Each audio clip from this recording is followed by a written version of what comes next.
How can other people tap dance to work? What's the secret of that? You find your passion.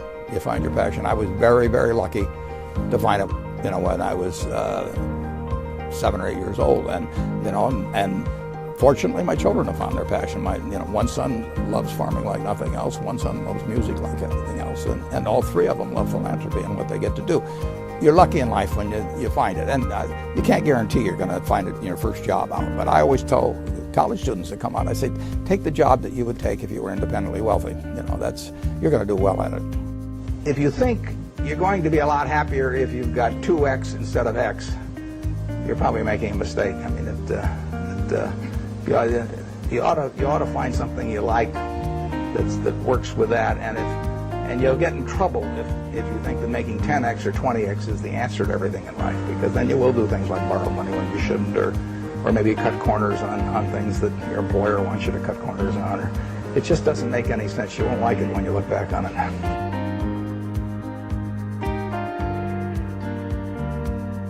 3 things in hiring people. Look for integrity, intelligence, and energy. And he said if that person didn't have the first 2, that the latter 2 would kill them. Because if they don't have integrity, you want them dumb and lazy. You don't want them smart and energetic.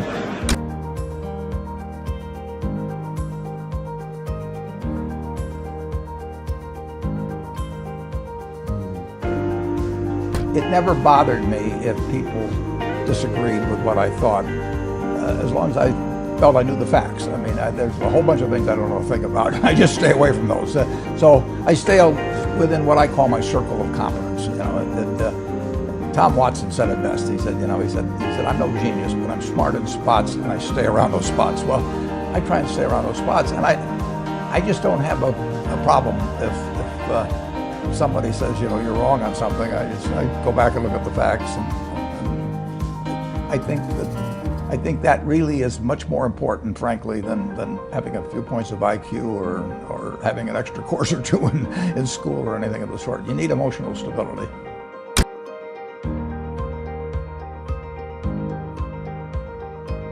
I just read and read and read. I probably read 5 to 6 hours a day. I don't read as fast now as when I was younger, but I read 5 daily newspapers. I read a fair number of magazines. I read 10Ks. I read annual reports, and I read a lot of other things too. So I've always enjoyed reading. I love reading biographies. Famous lesson about a margin of safety, that you don't drive a truck that weighs 9,900 pounds across a bridge that says limit 10,000 pounds, because you can't be that sure about it. If you see something like that, you go down a little further down the road and you find one that says limit 20,000 pounds, and that's the one you drive across.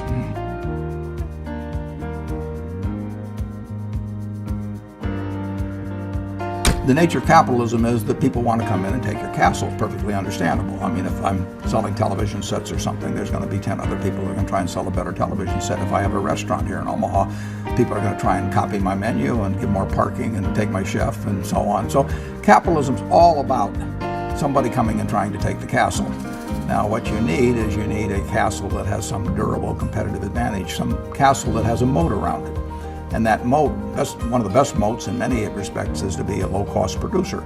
But sometimes the moat is just having more talent. I mean, if you're the heavyweight champion of the world and you keep knocking out people, you've got a competitive advantage as long as you can keep doing it. And it's very profitable if you're the one that happens to be able to do it. If you can turn out great motion pictures, I mean, Steven Spielberg, I mean, he's a fellow to bet on, and it has enormous economic value.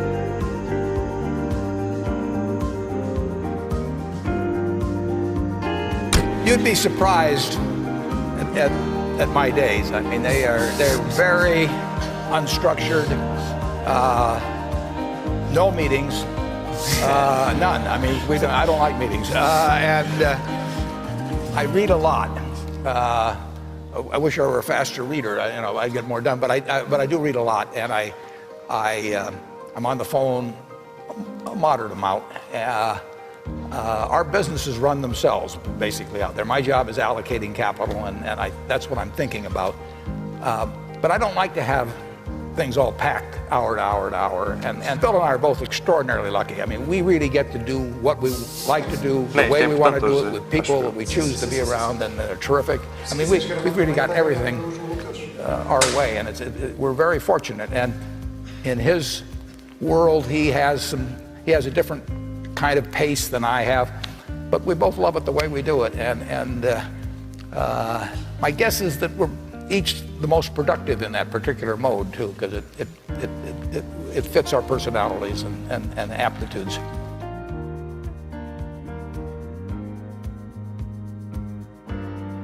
Kills great businesses. If you look at, I do believe in looking at history, and I like to study failure, actually. And my partner says all I want to know is where I'll die, so I'll never go there.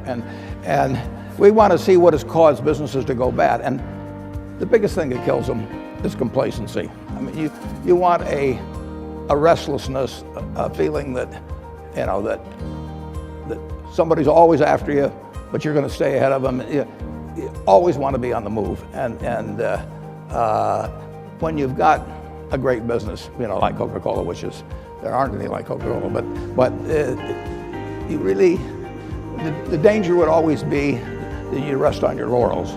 But I see none of that, obviously, at Coca-Cola. But that is the key, to compete the same way when you've got 1.8 billion servings being sold daily as when you were selling, you know, 10 a day. And that restlessness, that belief that tomorrow is more exciting than today, you know, you just have to have it permeate the organization.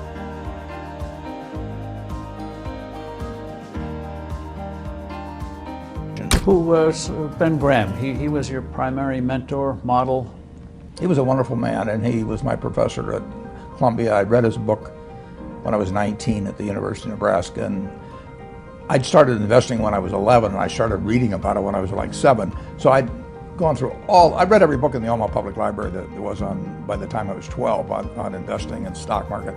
And I had a lot of fun, but I never really found out, I never got grounded in anything. And it was entertaining, but it wasn't going to be profitable. And then I read Graham's book, The Intelligent Investor, when I was at the University of Nebraska. And that just opened the whole thing up to me. Yeah, and I named my oldest son is named Howard after my dad, Graham Buffett, and he was a marvelous man. Never expected anything from me in return. Ben Graham, in his low teens, looked around and he looked at the people he admired, and he said, you know, I want to be admired, so why don't I just behave like them? And he found there was nothing impossible about behaving like them. And similarly, he did the same thing on the reverse side in terms of getting rid of those qualities.